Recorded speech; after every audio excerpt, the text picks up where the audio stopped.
For all the games with complex control schemes, economies, balance changes, and loot, it's nice to sit down with something that isn't too complicated. Whether you're looking for something easy to control or experiences to hop in and out of with minimal fuss, these 15 titles and their shockingly simple mechanics will pull you in. Let's take a closer look at each and explain why. A Plague Tale: Innocence. A Plague Tale: Requiem introduced new gameplay options like controlling rats, a crossbow, larger environments for more opportunities, and so on. But it's easy to forget just how straightforward Innocence was. For the most part, you would be running, sneaking around, bonking enemies with the slingshot, solving small puzzles to progress past the rats, and so on. Not to say that any of this is bad. It's a smaller scale than Requiem and a perfect introduction to the world. Mini Motorways. It all starts so simple in Mini Motorways. You have to build and maintain a network of roads between similarly colored buildings. You get new upgrade choices each week, from traffic lights and roundabouts to bridges and motorways, and must plan ahead of time. Though it sounds stressful, it's fairly zen-like and incredibly addictive, as your city steadily grows and you discover optimal layouts for roads. Vampire Survivors. When talking about simple gameplay mechanics, Ponkel's viral hit Vampire Survivors is perhaps the epitome of the same. No aiming, no shooting, just walk around while your weapons fire automatically, collect XP, and level up. The complexity comes from the different starting characters, passives, and upgrades, with some crazy builds to be had. On top of being amazingly fun, it also highlights many other bullet hell style survival roguelites like Brotato, 20 Minutes Till Dawn, and so on. Unpacking. Witchbeam's Unpacking is as simple as it is meditative and narratively rich. The premise involves unpacking the protagonist's belongings over the many years of her life. Each object tells a story, and the overall story, without any dialogue, is beautifully conveyed. There are some limitations on where objects can be placed, lending a bit of a puzzle aspect to the game, but it's still very easy to get into and play. Imposter Factory. As a follow-up to the Moon and Finding Paradise, Imposter Factory doesn't star doctors Eva Rosaline and Neil Watts. Instead, it's centered on Watts' father Quincy, who becomes involved in a murder during a party hosted by the Hugh Haynes Foundation. Eventually, he comes across a bathroom sink that can rewind time and things get even crazier. The visuals are minimalistic, while the gameplay involves walking around, conversing, and interacting with people. But the writing and overall story are incredible and well worth the journey. Telltale's The Walking Dead. Though the formula eventually wore thin, Telltale's The Walking Dead was revolutionary. As Lee Everett, a convict caught up in the zombie apocalypse, players navigate the remnants of the world, protecting the young Clementine. Different decisions and quick-time events do a great job of creating the illusion of choice, and ultimately its narrative is capped off in one of the most heartbreaking endings yet. It's essentially an adventure game with a more cinematic presentation, one that would be used in several future narrative titles like Life is Strange, Until Dawn, and so on. Abzu. Before The Pathless, Giant Squid Studios was known for Abzu, an underwater adventure where a single diver explores various environments.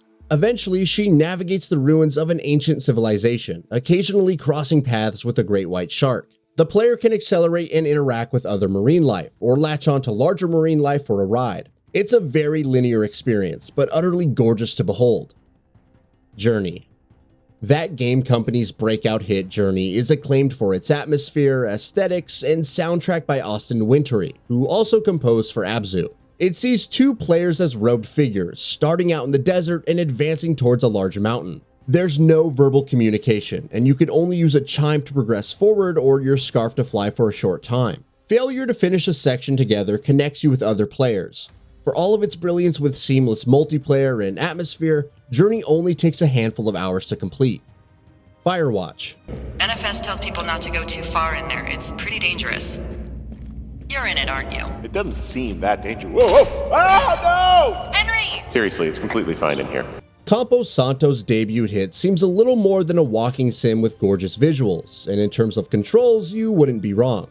However, the range of choices and conversations that Fire Lookout Henry can engage in, especially as he gets closer to Supervisor Delilah, lends complexity to the experience. There's also the core mystery to solve, as a mysterious entity seemingly shadows the two and knows their every move. A Short Hike. What starts as an exploration title opens up into a beautiful and emotionally endearing open world. Hawk Peak Provincial Park is full of little details, quests, collectibles, and lovable characters. And while protagonist Claire needs to reach the summit, you could take your time. Glide around, fish, play beach stick ball, it's all up to you and involves minimal complexity. What the Golf?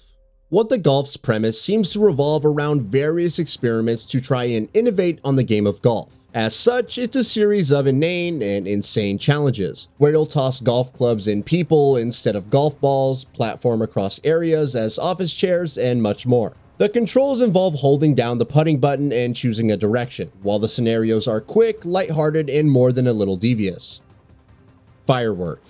Many horror games rely on jump scares or excessive gore to incite terror, but Sheen Studios' Firework is refreshingly restrained. As rookie police officer Lynn Lixon, players must investigate a mysterious fire at a funeral. Things aren't what they seem, which leads to communing with the dead, diving into the past, and exploring Lynn's upbringing. Press left or right to traverse the environment and one button to interact with everything. Nothing too complex, but the presentation and overall storytelling will keep you enthralled till the end. Proteus. Inspired by older shooters like Quake, Proteus is super streamlined with its shooter action. Run through different levels, kill enemies, find keys and secrets, purchase weapons and upgrades, and repeat. Some guns are better in different scenarios, like the Arc Rail's alternate fire for long distance threats and the Super Shotgun for tankier foes. The level design and variety are amazing, but the visuals are the star, with extensive gore, gorgeous particle effects, and an option for more pixelated visuals.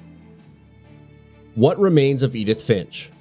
An anthology of stories on the Finch family, What Remains of Edith Finch sees the player visiting the family home. As they explore the household, they relive each relative's last moments before their deaths. You'll swing off a cliff's edge, escape from a bunker underground, and cut up fish while simultaneously adventuring through a fantasy world. The game's soliloquy on death and how it affects those left behind form the core of the gameplay and can be extremely emotional.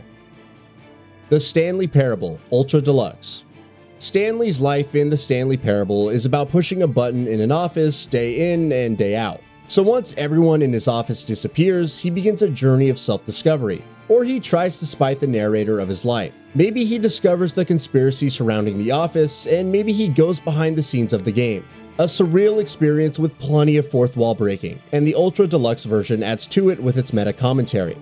So what are your thoughts on this? Go ahead and share them in the comments below. And if you like this video, please subscribe to the channel and enable all notifications by clicking the bell icon to get new video updates. We upload every day and would really appreciate your support. Thanks for watching.